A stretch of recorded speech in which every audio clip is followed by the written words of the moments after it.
Today on My Turbo Reviews, find out what happens when a comic book only character receives a figure of his own in a line known for being less than stellar. Welcome to my review of The Fallen from the Titanium series. This review is coming at you as per a request by Mega TF Man. Check him out. There's a link to his channel in the description. The Fallen's alt mode is a double-barreled tank. It's mostly a very dark gray color that's just this side of being black. Readily visible right at the front of the tank turret are his hands. It's a pity that there was no way of engineering them to fold away somehow. The highlights in this mode are a silvery gray for the most part, among which are the tank's wheels. Of course, the treads don't actually move. There are wheels on the bottom that help it to roll, even if it doesn't roll all that well.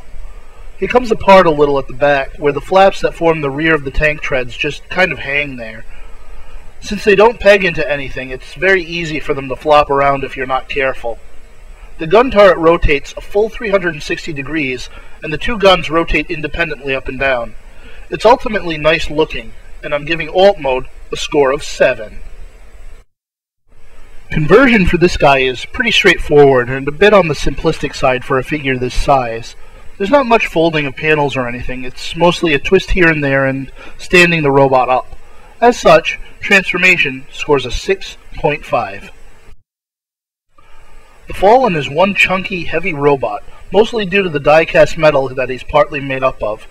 Head sculpt has a definite menacing look about it, with burning orange-yellow eyes. He's got that same orange and yellow scattered throughout his body, evoking a feeling of his insides being on fire. He's also got flame details on his back panels, continuing the flame motif. Though these panels don't present much of a backpack, the same flaps that presented an issue in alt mode can be trouble here as well. Since they are a little on the loose side, they tend to flop down. Again, a way to peg them into something would have taken care of that. His hands lack a bit of detail that most other figures from even several years ago had. They look to be straight out of G1. Still, his dark color, accented by the fire theme, makes him one intimidating looking bot, and his robot mode gets an 8.5. The Fallen's articulation is pretty decent, though his knees bend only slightly.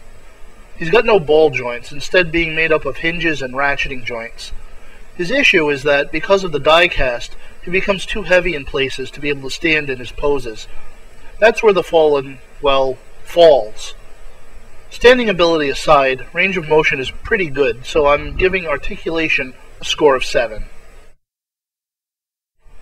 The only real gimmick this guy has is the fact that he's got lots of die-cast parts, which is something that is rarely seen these days. The die-cast does limit his stability, and as such, I'm giving his gimmick a score of 6. Overall, The Fallen scores a 7. Alt mode is nice if a bit blocky. Transformation is maybe a little too simple. Robot mode has nice sinister colors and is very weighty. Articulation is mostly nice, but his gimmick, the die-cast metal that causes his weightiness, also becomes a bit of a downfall. Moderately recommended. As part of the Titanium line, the Fallen was never going to be among the best Transformers ever produced. He's the only figure from the Titanium line that I currently own, and really the only reason I bought him in the first place is because of the unique character, and the fact that we've not seen him released in any of the more mainstream lines like Generations. Though I'd moderately recommend him, he's also an easy pass.